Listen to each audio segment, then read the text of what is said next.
pagiging mayor ko, dinibdib ko yan. Wala akong agenda. Wala akong dinagdag na basta isang poste sa bahay ko. Wala akong bagong kotse. Hindi ako nakatikim ng Mercedes-Benz. Dinibdib ko talaga ang trabaho ko para sa bayan ko.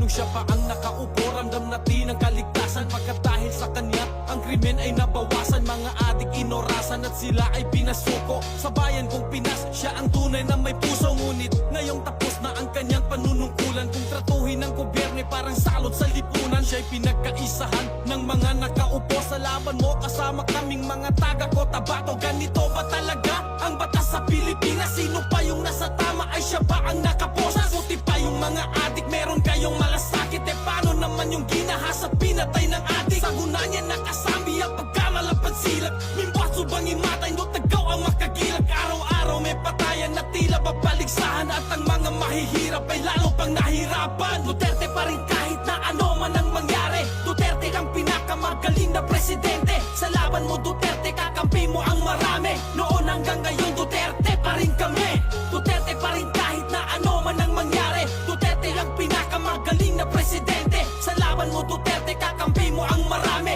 Noon hanggang ngayon Duterte pa rin kami. Pinakamagaling na naging presidente ng Pinas. Ngayon ay pinagtutulungan ng kampo ni Satanas. Mga walang ibang hangad kundi sa trono maupo. Para sa posisyon ay handa na makipagbuno. Nung kanyang panahon ay nabawasan ang sagabal. Ngayon ay bumalik kaginabo nagipagkamal. Bamad silak pangimatay langon doon ang mimbalingan. Balik sa dating gawi wala nang kinakatakutan. Ano na ang nangyari sa pinasigla ng bayan? Ang sukli ba ay kulungan sa kanyang pinaghirapan? Galit ba kayo pagkat siya'y masakit magsalita? O galit kayo kasi sa yung maraming nagawa? Nakilala ang Pinas nung si Digong ang presidente. Di nyo kayang nakawin ang respeto kay Duterte. Pilipino bang sa Moro ay hindi nyo maluloko? Ang may bakal na kamay ang tunay na mahal ng tao. Duterte pa rin kahit na ano man ang mangyari. Duterte ang pinakamagaling na presidente. Sa laban mo Duterte, kakampi mo ang marami. Noon hanggang ngayon Duterte pa rin kami.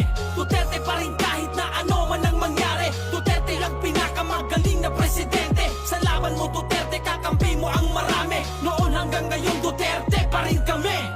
Your concern is human rights.